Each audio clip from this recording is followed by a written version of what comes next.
Welcome to the Queens on Decks, where I interview female DJs from around the world. I am Michelle Miller, your host of the Royal Queens Rising podcast.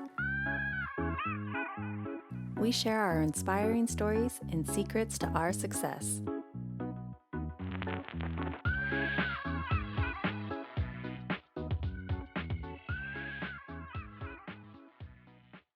Hi, everybody. It's DJ RunDat. We're here live today doing an interview with DJ LionBolt for the Royal Queens Rising podcast. Welcome.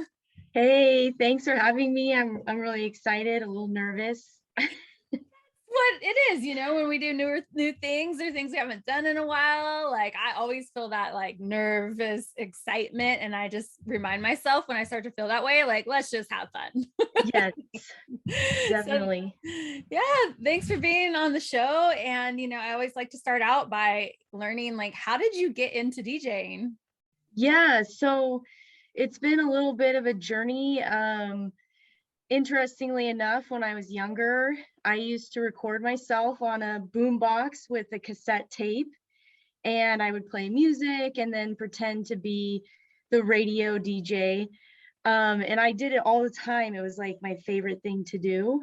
For me, also, dancing has been a huge part of my life, not like an official dancer, but when I was younger, how I would release, the day I would throw in Janet Jackson CD or Madonna, and I would just dance for hours. So it's just always kind of been a part of who I am. And I kind of veered away, actually. In college, I pursued a radio position for the college radio, and I was made fun of in the interview, like big time, serious. And then I just kind of gave it all up. I just kind of walked away from it at that time, which reflecting now, I'm like, never let anybody bring you down.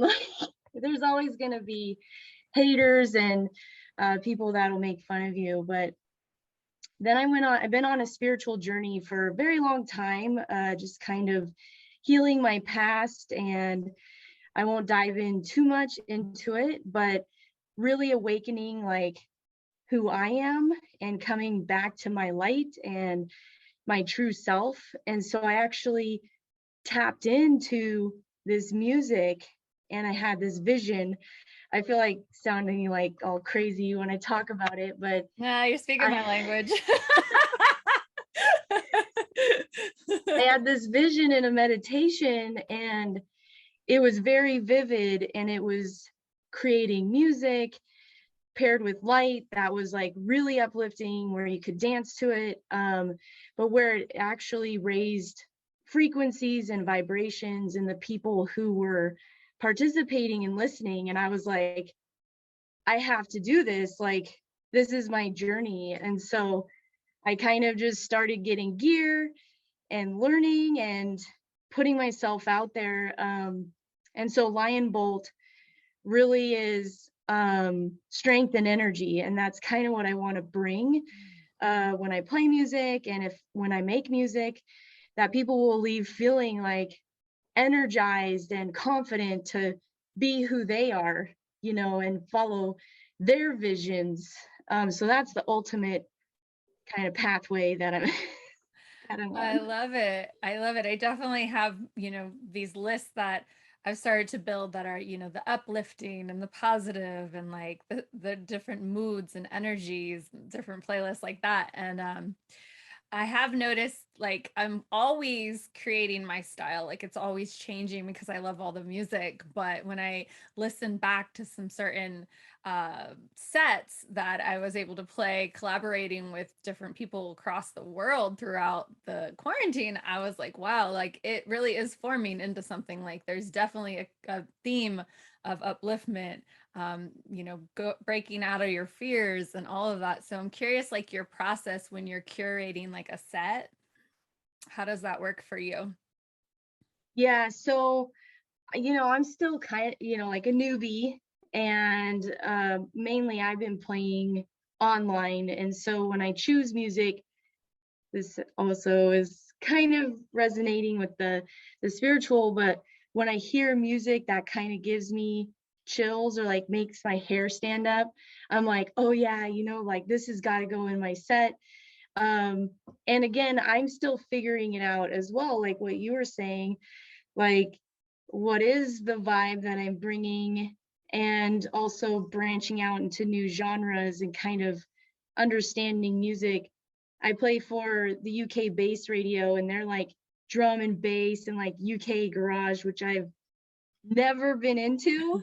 And then I started listening to it and finding songs that like where I'll like feel it, like you just feel it in your body. And I'm like, okay, I got to add this, in my set. So that's kind of how I start. Mm-hmm. Yeah, I feel like right now I'm at this point of really getting more intentional with my sets and my playlists, and I'm just recreating a whole new system. I've been I've been moving music around so much lately. I'm like, okay, I'm really gonna get these set lists, these playlists. Like it's really interesting because I've been in it for 12 years, and now here I am Oh, feeling like I'm hitting like a reset button with a lot of things. And I think that having the break that I had as a DJ, and having more time at home and slowing down has allowed me to get more intentional about what I'm doing and where I'm putting my energy and the music that I am playing for others, because really it is all about the energy, and a lot of times it's the energy we just feel from the beat. But I'm also getting more intentional about the lyrics, which I didn't always like. I'm hearing it differently for some reason. Like, and I'm hmm, constantly hearing these lines, new lines, even though I've been listening to these songs my whole life. And I'm like, whoa. yes. So fun. Yeah, I can definitely resonate with that. And like being a new DJ, I'm like still building my music library. So, and when I have to put a set together every week, it's kind of challenging because I like to buy and purchase my music so that I have it and can, mess around with it. Um, and so I'm still learning. I'm still Yeah. learning music, Yeah.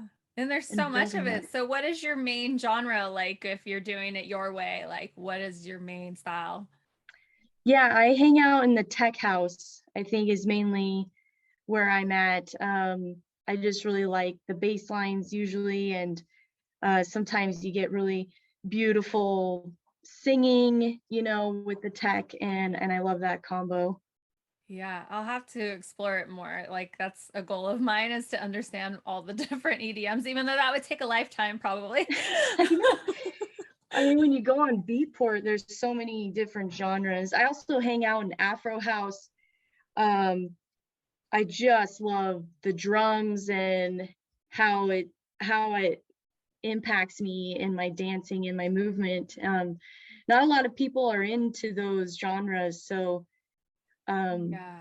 that's where the challenge is at. Mhm.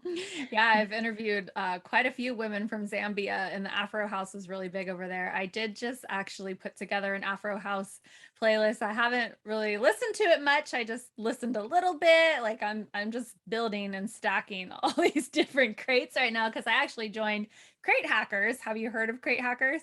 I haven't. Uh-huh. So Let me it's make a a note. yeah, Crate Hackers. So it's a new membership site, and it's a group of DJs that are curating crates, and it's a, like a membership. So there's over 2,000, I think, DJs in it, and they Wow, host Zooms and live trainings, and they call it hackathons. So like it's just like kind of opening up my world to a lot of different music, and it's curated by DJ. So and it's fun. I'm learning more about it. And I'm and I'm like finding all the different types of house and learning that's lots cool. of different hacks. So this might be something you'd be interested in since you are fairly new to DJing. Yeah, Um, I'll definitely check that out. yeah. So tell me a little bit more about the dance. Like, so you're choreography. I can't say that word. No, no, no. Choreographer. No, nothing official. I Oh yeah. just really love to dance. I'm actually pretty good at it, like just dancing on the floor. I feel the rhythm, and I was really analytical of DJs. And so I would get to know the DJs when I would go out, and they would I know it's like so annoying to be that person that's like, hey, can you play this song? But they knew me, so they would like play these songs, and I would just be like, yes, you're the one, you're the DJ. Um, it never formulated into anything, but it's a big part of energy for me and the vibes that I feel. And so that's really important to my sets is like, is it making me move? Uh-huh. Like, do I want to move to this? Yeah. So music is so cool in that way where it does something different for everybody. And so my focus is movement, energy, uplifting. So Hmm. it's a big part. Yeah. And then when you're DJing online, so you do it for the radio, but is it live on Twitch? Yeah, so I kind of have been dabbling in Twitch, and then I'll do live Instagrams, and so I'm usually dancing while DJing, Yeah. so it's just kind of goes hand in hand for me. Yeah, I feel like because of the live streaming, it helped me dance more, just get into it a little more physically than like because you're just on a screen and you want to be a little more entertaining than just selecting the music.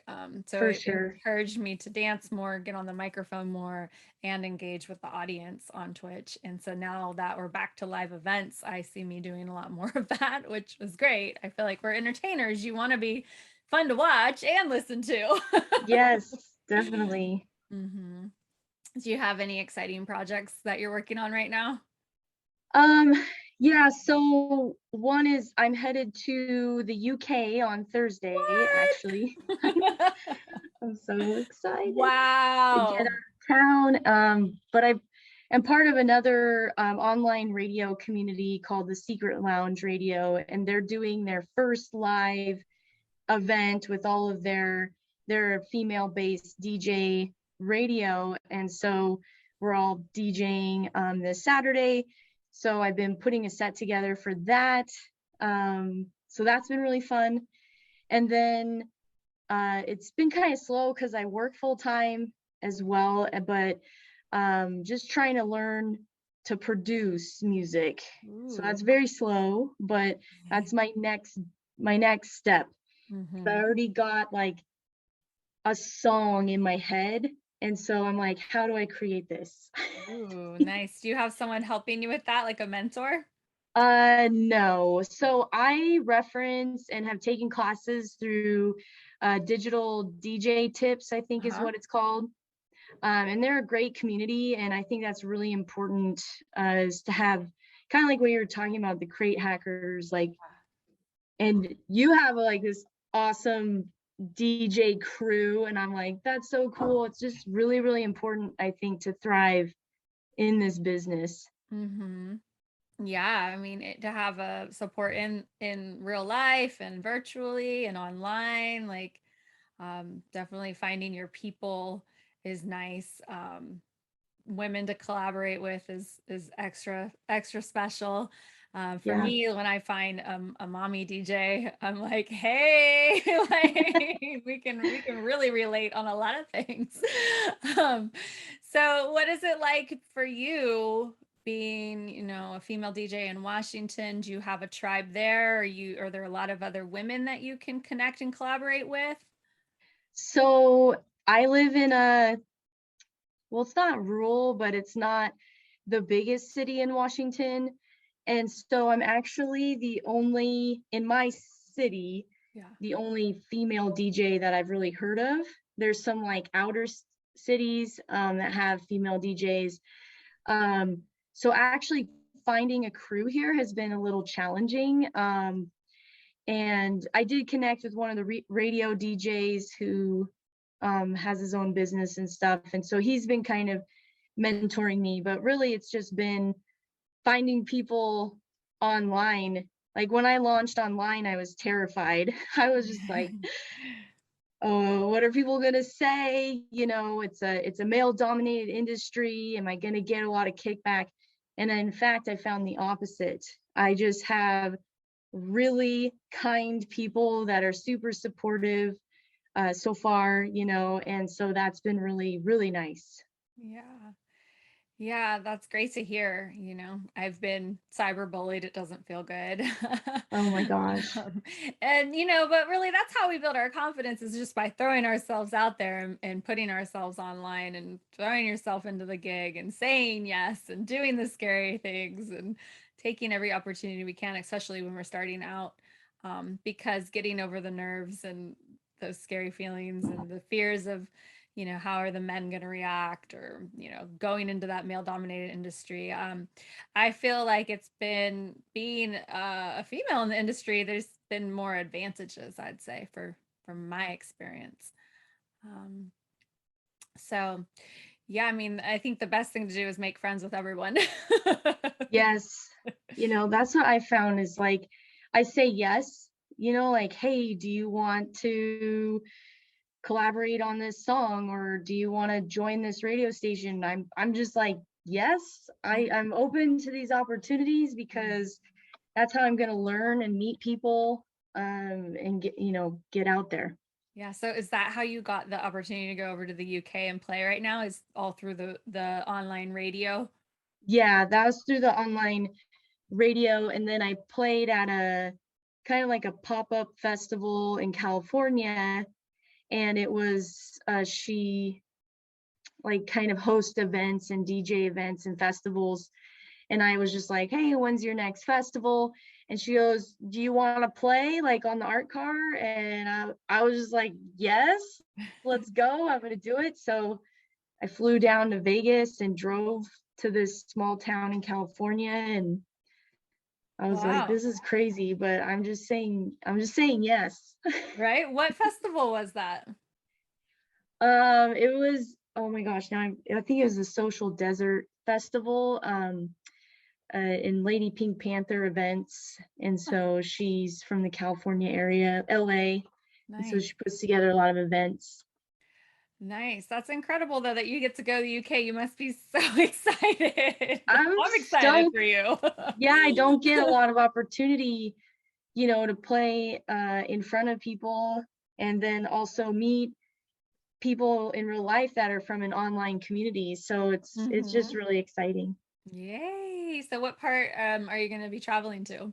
So I'll fly into London and be there for a few days, and then the event is actually in Bristol, Yeah. which is like an hour and a half to the west or something.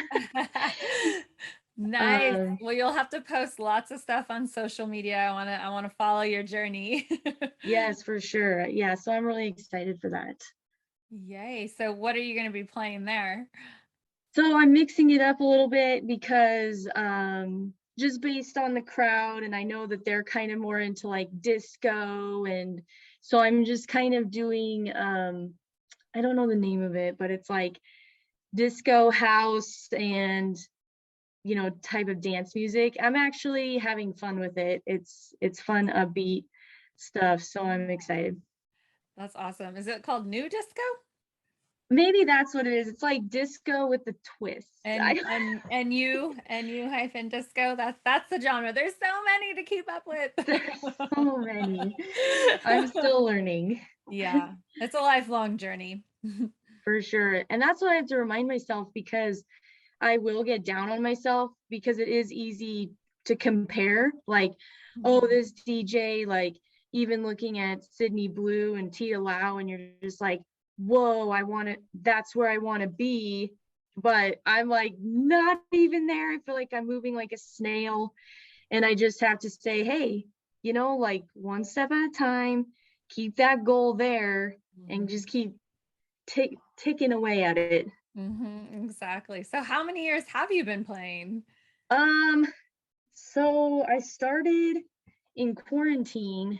So I think it's been almost a year, probably this January, where I was kind of taking some classes, and then I launched last spring and just have been doing these little gigs and the online stuff. So Wow, that is fairly recent. incredible because you're going to be an international DJ next week. Okay, I'll use that term. I'll take Yes, that. girl, you get to claim it. Yes. That's so cool. Yeah. Oh, well, I'm so excited for you. What advice do you have for anyone listening that hasn't quite taken the leap to DJ but has been wanting to? Yeah, so just well, for me, it's like acknowledging the fear that it's okay. It's always gonna be there. Um, and to kind of have a plan in place. So once I had like little steps, like, okay, I'm gonna get this DJ gear, I'm gonna take a class, I'm gonna, so it was like these little steps. And then to just go for it and have faith in the process. So that's kind of for Yeah. me, it takes courage to be out in the arena, as Brene Brown says, but um, that's where all the fun stuff happens. Oh yeah. I love that. I couldn't agree more. And just focus on the step you're in. Set those little Yes. goals, celebrate the wins. Don't be afraid to ask for help. Reach out for support and really just doing it. Yeah. Yeah, definitely. Yeah. So how can we best support you and follow you online? So thank you. I'm on Instagram at DJ LionBolt. And then I am on Twitch, but I'm kind of putting that on hold for a little bit.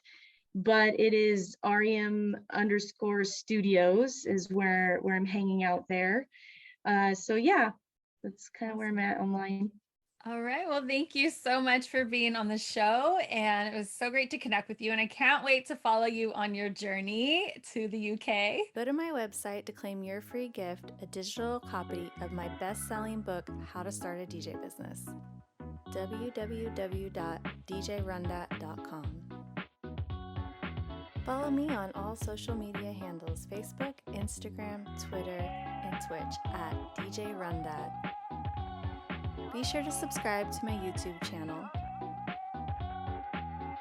To learn how you can book me or work with me, go to my website or email me at michelle@djrundat.com.